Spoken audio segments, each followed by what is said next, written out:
Tomorrow's game is the first of 4 friendly internationals for Northern Ireland before the start of the qualifiers in September, as manager Michael O'Neill tries to plot a path to take this young team to what would be a first World Cup finals in 40 years.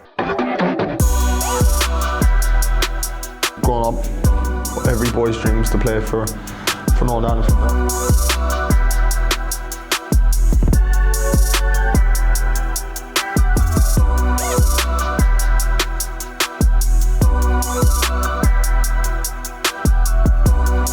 From Belfast, you know, it's such a small country, you know, and I would say it's a very close country, you know. Nearly everyone supports Northern Ireland's national team, so to be able to actually grow up and play for Northern Ireland means so much, you know. Get so much support from my friends and people, even like my school teachers and stuff. Everyone's just so proud and happy for me. What's the process like when you call up? I know obviously when you're playing through the academy ages, but then how does that come about? Is it a phone call, is it an email? And then once you're notified, what's the process like between then and coming to the camp like you are now? Yeah, so when I very first got called up, it was a phone call. The manager rang me just to basically say, and I didn't even have his number saved or anything, I didn't even know who it was, didn't know anything about it, like, so. I was obviously a big shock, and it was just during me just to basically say, yeah, you'll be getting called up before I just want to tell you person to person before you receive your email. And then obviously you just receive your email just saying congratulations and your itinerary and stuff of what you'll be doing, and yeah, from there it's just you're waiting until you meet up with a team. And I can remember just being so nervous for like 2 weeks just before I meet up and meet everyone. You know, there's players you've grew up watching and to know you're going to be training with them and playing with them in a few weeks' time was just a mad feeling, like. And playing for Cliftonville, which is close by, you're almost playing in the shadow of Windsor Park. Yeah. I'd say it's a very small place, you know, every team's very close, and even playing for Cliftonville is a very, very great team, you know. They really did help me progress, and I made that step across the water a lot easier.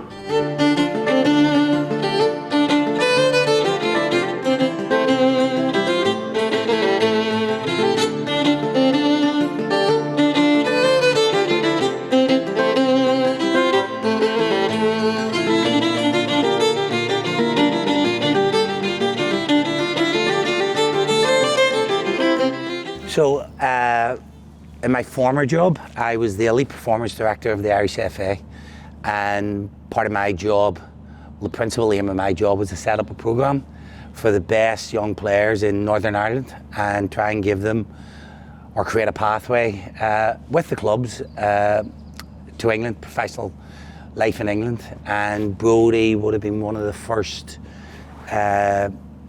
players that actually entered into the full residential at Jordanstown. No, Jim obviously had a big part to play in my career in the early years, you know, being with Northern Ireland setup, from young. Not only did he help me, but the rest of the lads, you know, wherever they ended up going across the water or not, it's just help you with the fundamental life skills, you know, what it takes to take that step from being a young boy into a man and taking that next step in life, and really just making sure you know how important it is that every day you're the best that you can be. What stood out was his unbelievable energy, his fantastic athleticism. It was a case of finding a position for Brodie, because he had this boundless energy to play in midfield. He had also this boundless energy to play in a fullback area, and it was his competitiveness, it was his aggression, and those were the ingredients that really first caught the eye, and we were certain that he could play initially at international football for Northern Ireland at under 15 and under 16. Yeah, it's a bit mad to be fair, especially when, you know, you get called up with a few of the lads who you've grew up for the academy ranks with. You know, you've came for the age group since like 14, 15 together, and then just all being in the senior team at the same time, it's just a mad feeling. Sometimes it doesn't even feel like real, you know what I mean? Like, you can remember just being like 14, 15-year-old lads just hoping and trying your hardest to get into senior level. Now that we're here, it's just like a relief, sort of, you know, that we finally made it happen. So yeah, it's a great feeling. But Brodie Spencer is a classic example of of a player who had this unbelievable appetite, incredible discipline, and the sheer enthusiasm. People tend to get caught up in the games, but it's actually the enthusiasm to play the game.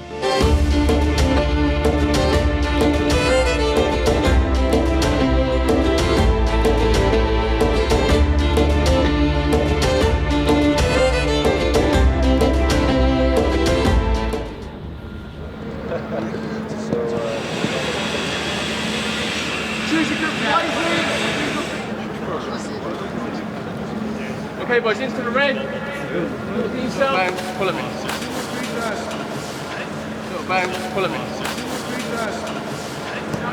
Good, little shift. Good. And you're right. Yeah, no, apart from just. Yes.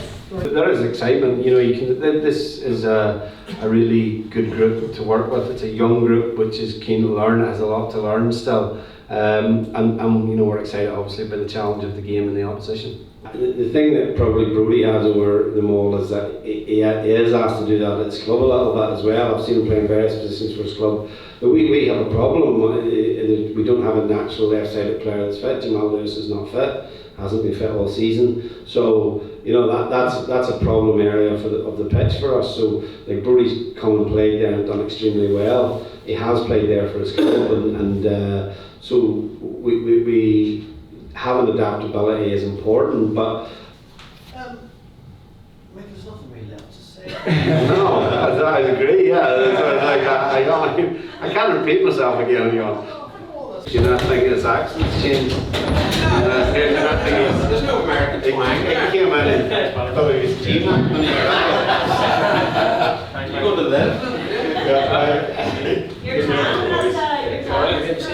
So can you just give us a bit of background about Brodie, Callum, how have they developed in the squad and how are they performing? I think within the context of this current squad, there's been so many young players have come through that have got their opportunity maybe earlier than they would have envisaged. Brodie, as we touched on in the press conference, has played right back, left wing back, left wing back. Obviously he's playing centre back as well for Huddersfield. Fans love him because he's just full of energy. Callum's the same. Probably slightly younger in his development maybe, but was really highly rated coming through at Linfield, made his debut I think as 15, 16 year old, and he went to West Ham and maybe he hasn't quite worked out the way he wanted to, but he's getting regular game time now and you can see him improving. Again, Michael touched on it, athleticism and energy, and that's what this squad's all about, and the two guys really encapsulate that. It seems like there's quite a lot of excitement going into a big year with World Cup qualifiers. How much of a role do those two, Brodie and Callum, and I suppose Dion as well, how much of a role do they play in this squad? Yeah, well, and Dion's probably your number one striker, a bit more experience. He scored goals wherever he's been, continues to do that. Unfortunately, obviously he's missing this camp, but the three guys, you know, again, Dion, even though he's slightly older, the whole energy aspect of it, coupled with the likes of your Conor Bradley, Trey Hume, the other young guys that are in the squad, Dan Ballard, even who's still very young, playing centre back for Sunderland. There's a real excitement about squads that Michael O'Neill seems to build, and a lot of people will look back to Euro 2016. It was the first time we qualified for a major tournament in 30 years. So when Michael comes back in, then you know everybody sort of always harks back to that. It's taken a bit of maybe a slower process this time because so many retirements of senior players, but this generation could potentially be peaking at the right time. World Cup 2026 might come a little bit too soon. You know, that would be an added bonus if they were able to qualify for that, but the next Euros in 2028 is something that really, probably at that stage, if Michael's still here, should be qualifying for. So there's no pressure on the players at the moment. They're getting elite level game time, playing against really good opposition, and you know the future's bright. Everybody over here is excited, so hopefully they can follow through and recapture the glories, I suppose, of Euro 2016. Yeah, it's his maturity, it's his growth. First of all, Huddersfield deserve immense credit because they've given the boy a platform to go and play. He's playing regularly, which is really, really important, which then gives him an unbelievable opportunity to go and play for Michael's senior international team. So when he makes his debut, you feel a small part of, obviously a huge pride, but you played a small part in his development, and you're trying to ingrain the qualities that are needed to play at that level. And he was certainly one that you knew that if he was given the opportunity and the right environment that he could go on and do it. You talk about opportunity. We hear stories from the players' side about the initial call-up. What is it like from your side? What was that initial call or text to Brodie like? Yeah, to be fair, you always refer back to your own personal experience. And when I got the first international call-up back in black and white days, it was huge pride. There was an immense pleasure in that, of course, joy. You think about all the people that have helped you get to that point. But really what stands out is, can you go on and have a career? And this is the first part of hopefully a long career for Brodie. He's playing at a very, very good club. He's playing competitive football every week. And that then gives you the confidence to go and step into the international arena, which he has taken to really, really well. You touched on your personal experience there. You had a pretty similar start to Brodie, where you were over in England at such a young age. Yeah. Did you sort of give him some good advice about that? I think what we did initially, he was around really good coaches here. And the coaches here had all had experience in England. Declan Devine was here. David Healy started off in the programme. Darren Murphy, Pascal Vodekin. So he had a really good foundation. The coaches at his club helped develop that as well. I think the turning point for us was obviously the programme, the games programme we put in place for him. So for these lads, it was the confidence to go out and play, and also when he went into the residential, it was an important aspect for him to understand he's living away, even though it was only up the road, but it was important that he got that sort of first start and of what it takes to be a professional footballer. And we all felt that if he got that opportunity, he would succeed.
Brodie, how did you find that tonight? Yeah, it was a very tough game. You know, I think the lads stuck in and got a good point. I think there was bits in the game where we could have got maybe a bit more from the game, but ultimately happy with the point. How do you enjoy that challenge of facing sides like that and opposition that you wouldn't normally come up against? Yeah, I think as a young player, I think any player actually, you want to play the tough games, you want to play in them challenging games and test yourself against good opposition. So yeah. How can you bring these sorts of experiences back to club level and back to Huddersfield? Because obviously it's a different ball game, if you've had the pun. But how do you sort of bring these experiences back? Yeah, it's a different challenge. No, it's different, but ultimately it's a great experience. You know, it helps me in my career and it gives me a different challenge that now I've done, and hopefully I can bring that back to the lads and just put more demands on them and help them the way we've done tonight. And finally, just how are you finding camp, sort of midway point now?